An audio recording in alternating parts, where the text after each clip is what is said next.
Hi, hello, how are you? You're listening to I've Always Said That with your host, Brad. It's time for Canada's Drag Race Season 6, Episode 3. So, after last week, we had our first elimination. We said goodbye to Paolo Perfection, and I don't think it will ever be the same. What a unique and mesmerizing first out, might I just say. Like, she was fucking incredible. But also, after she got kicked out, it was showing the recap, and they were like 6 minutes after Paolo left the building, the lights went out in all of like the city or something. Like it was a citywide power outage, and filming was delayed for a week. So Paolo really said, "I'm blowing up the power structure of this whole entire city," and as she should, because I'm gonna miss her. Anyway, a week later, they finally come in to after the last episode to read Paolo's goodbye message and congratulate Sultina on her win. Also, Sultina gets thanks from Hazel for the first use of the Golden Beaver this season, as she was saved from the bottom. Sammy is shook Paolo was even in the bottom, saying that she was so unique and that she thought she was going to be on the top and even win the whole thing. And everyone's like, maybe not the whole thing, but like, yeah, crazy. Brooke comes in and announces a double feature: Snatch Game and the Design Challenge, but they only have to do one. This is something that we've never seen in any franchise of Drag Race, which was, I'm kind of saying a lot this season already, and it's only episode 3. And so what they have basically get the choice between doing a Design Challenge or the Snatch Game. And I'm like, well, this is very, very interesting. I don't know how this is going to go. Sammy gets to choose first because she survived the lip sync. And I'm like, how does that work? I feel like Sultina should get to pick first as the winner of last week. But anyway, Sammy chooses Snatch Game, and then she gets to decide who goes next. She chooses Hazel. Hazel chooses Design, and then she gets to choose. PM's like, she's going to choose me. Hazel's my best friend from back home. Hazel chooses Van Gogh. PM is pissed. She's not happy with Hazel. Van Gogh, anyway, she gets to choose. She chooses Design. Then she chooses Ebony. Ebony chooses Snatch Game and then chooses Star Doll to go. Star Doll chooses Design and chooses Dulce. Dulce also chooses Design and chooses Caramilk. Caramilk chooses Snatch Game and chooses Sultina. Sultina chooses Snatch Game, and then there's only 2 left. Then she chooses Velma. Velma also chooses Snatch Game. And then PM is left. PM and Maya are left. Velma chooses PM. And the only bottle that is left is Design. So PM, by default, has to choose Design, which she is not happy about. She can't sew, and she wanted to choose Snatch Game. And that's why is extra pissed at Hazel for not choosing her. However, this leaves Maya left with nothing else to choose from. There are only 5 bottles of Pick Your Poison for Design and 5 bottles of Pick Your Poison for Snatch Game. However, now she gets to choose whichever one she wants. So if Velma chose Maya over PM, PM then would have had the choice. But no, Maya decides to choose Snatch Game. I'm like, okay, cool. So the queens doing Snatch Game are Sammy, Ebony, Caramilk, Sultina, Velma, and Maya. The queens doing the Design Challenge are Hazel, Van Gogh, Stardoll, Dulce, and PM. I'm like, okay, this will be interesting. The theme of the Design Challenge is Snatch Game After Party Scene Stealer. And I'm like, okay, I wonder if at some point they're going to flip it and then make the queens who did Snatch Game do Design and vice versa. Because, I mean, like, they're 2 iconic challenges. I would like to see what everybody has, like, what's in their tank for the Design and then what they had prepared for Snatch Game. I feel like that's only fair. But anyway, PM is very pressed that Hazel didn't choose her. Hazel's like, do you want a hug? And PM's like, no, I can't. I need my space. Anyway, for Snatch Game choices, Sultina is going to do Albert Einstein. I'm like, okay, I could actually see that. I feel like that could be very fun, very sciencey, very quirky. I feel like that could do well. And then she says she actually is an actual scientist outside of drag. And I'm like, that's kind of crazy, but I absolutely love it. So she should have all the science jokes, all that kind of knowledge behind her. Ebony is deciding between Abby Lee Miller or Kiki Palmer. And I'm like, oh, both great choices. I would love to see Abby Lee Miller. I'm surprised no one's done her yet. But Kiki Palmer, also a great choice. She got a very over-the-top, vibrant personality that I feel like you could do a lot with. Whereas I feel Abby Lee Miller is more of a meme and might get more like punchy laughs, if you know what I mean. Maya says she's tossing up between Sid the Kid, and I don't know who that is, or Teresa Caputo, who we've had before. I think Fifi O'Hara did her in All Stars 2. It's kind of like what do you call it? A psychic. Yes. Sees you into your future and shit. Velma is tossing up. She's going to be Johnny, and she's going to toss up between Justin Trudeau or King Charles. I feel like you'd go King Charles. I feel like there's more fun with that, whereas Justin Trudeau's a bit more serious. Like, you can make fun of the king a bit more. There's a bit more content there. Sammy is going to do Representative Marjorie Taylor Greene, the representative Republican from the United States. Like, you would know if you saw her. She's got long, thin-ass blonde hair, and she's like a big Trump supporter. She's like, yeah, that's the vibe, 100%. Cara Milk is going to do Flavor Flav, and I think that is, right off the bat, a huge mistake. Shea Coulee did All Stars 5 and won the Snatch Game with Flavor Flav, absolutely knocked it out of the park, and you're going to try and do Flavor Flav now? No, it's only going to get compared to an iconic winning performance. It's not going to go well. I don't know why you'd even try to go there. Anyway, on to the design girlies. Van Gogh actually went to fashion school and has helped make a few previous Drag Race looks in the past or on other seasons. Out of the design girls, there are 3 designers and 2 non-designers. PM is definitely one of those non-designers. So she's going to go like the more Club Kid route to kind of hide the lack of skill. I'm like, okay, smart. Club Kid can be messy if done well. So I think that could be a good route to go for her. Ebony suggests a girls' alliance with Velma, and then also suggests to Cara Milk an alliance. She's like, anyone that'll talk to me, you get an alliance, you get an alliance. And I'm like, no, I mean, as long as you don't get caught out, it's a great way to play the game. Anyway, straight on to Snatch Game. And the positive to doing this kind of format, the double dose of the challenges, is with the design challenge, I feel like it is a lot of filler sometimes, just watching them all make their looks. Whereas this, we get to see them do a Snatch Game performance and then also get to see the runway of the design girl. So it's a bit more content in the episode, I want to say. So the looks of all the queens doing Snatch Game, Flavor Flav, cute. I mean, no comparison to Shea Coulee though.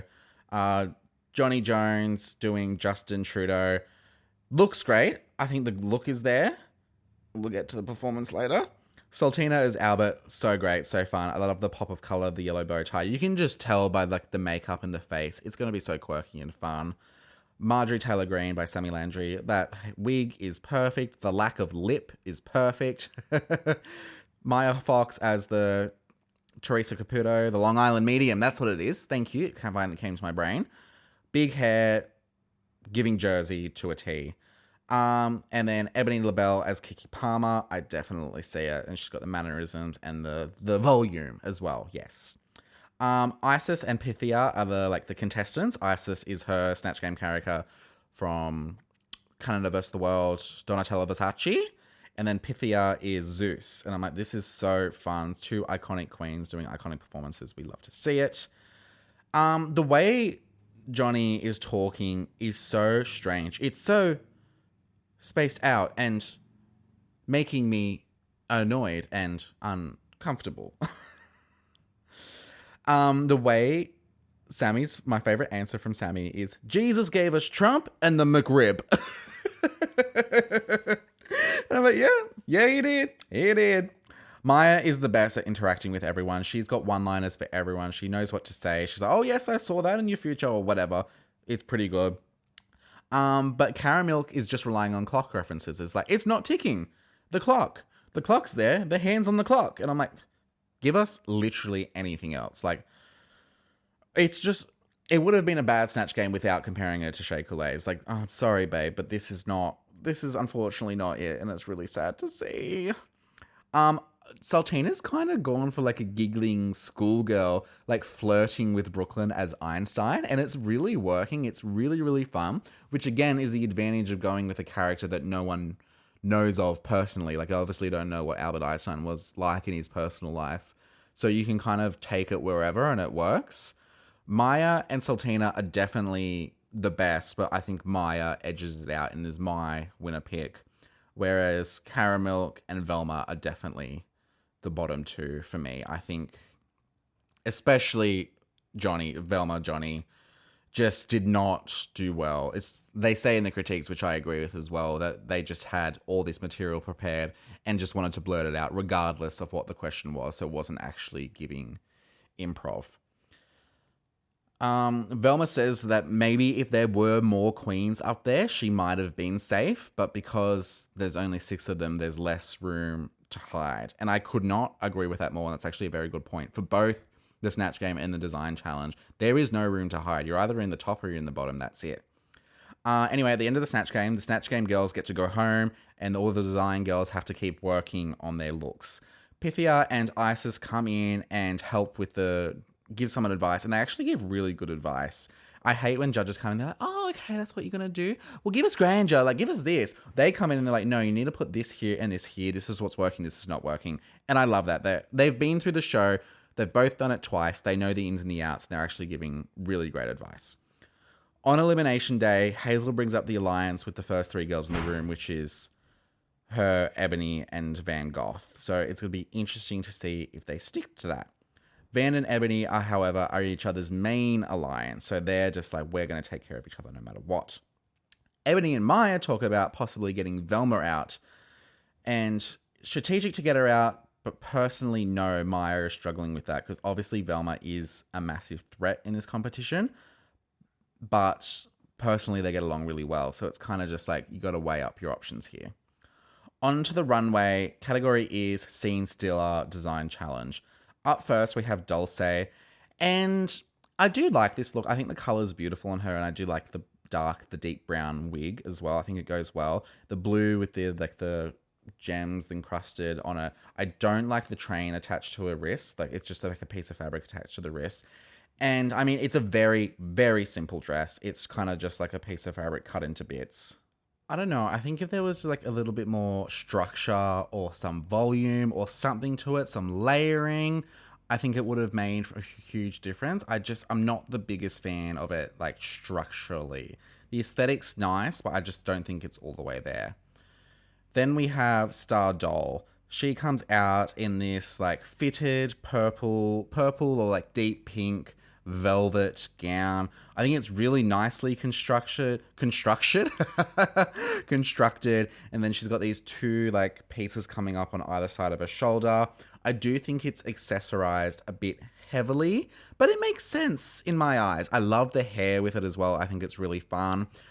I think it's done really, really well. I like it. It's not my favorite, but I definitely like it, and I think in a regular design challenge, it would have at least been safe, and it should have at least been safe tonight. Anyway, moving on, we have Van Gogh, the fashion major, the fashion designer, and I mean, you can tell this is fucking incredible.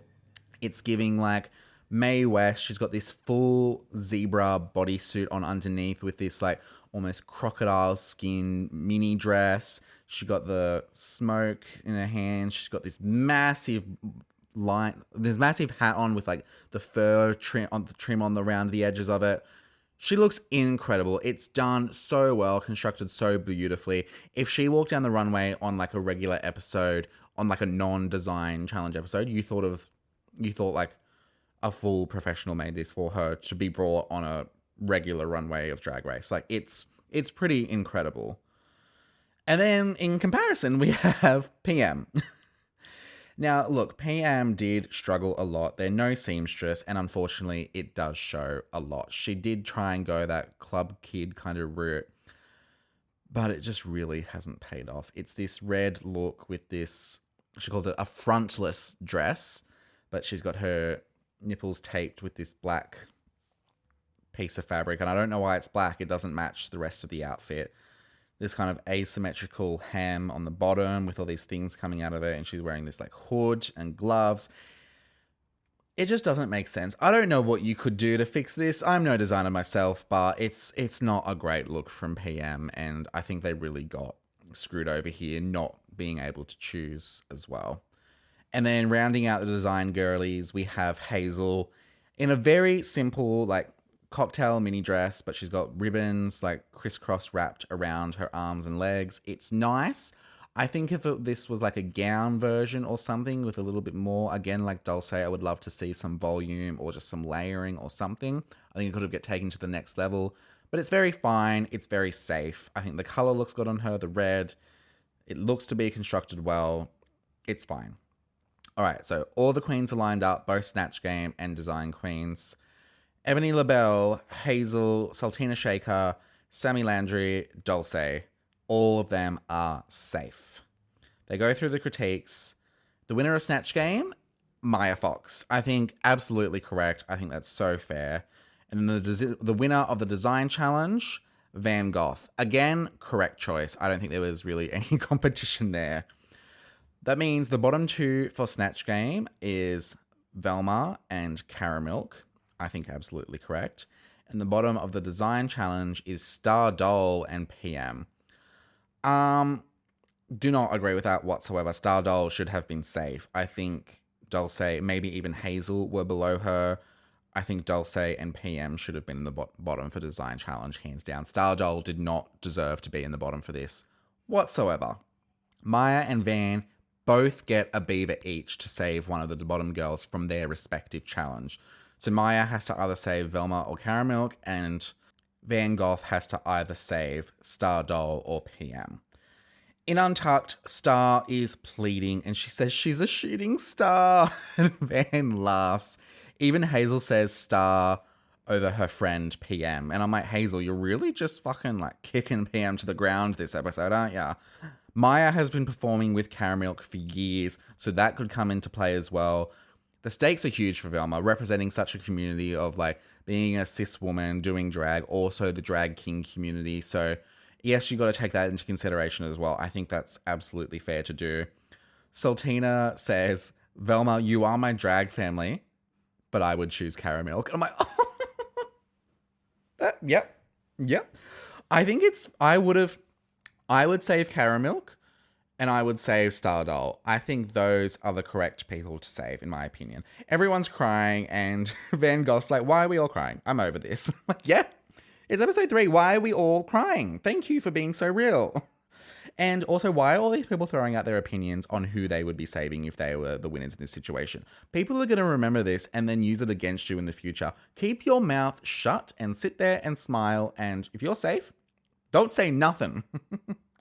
Back on the main stage, Maya's up first to save someone with the beaver. And Maya chooses to save Velma. Shock. Everyone is shocked. I think Velma clearly did the worst, but Maya chose to save her. And I'm like, okay. That means Caramilk is in the bottom 2. Van chooses to save, remembering she has the first 3 alliance with Star Doll, but she chooses to save PM. I'm like, oh God, why did she save PM? She broke an alliance and arguably, so she obviously pissed Hazel off as well because Hazel was in that alliance. And she could have put up for elimination arguably a more fierce competitor.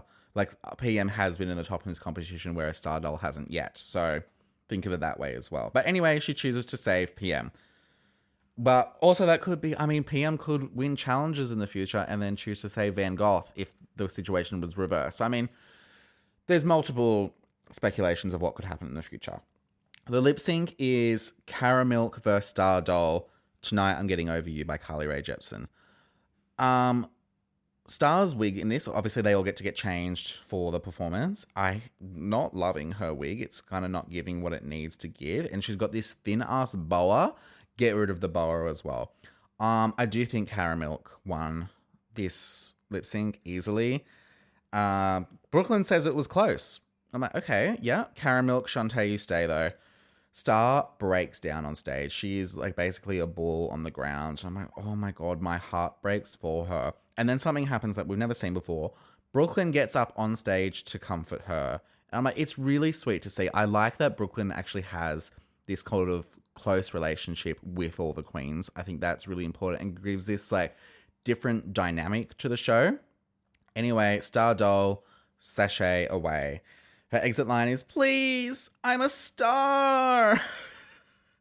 And I think Star Doll was great. I would have loved to see more of her. I think she's phenomenal. I don't think she deserved to be in that bottom in the episode.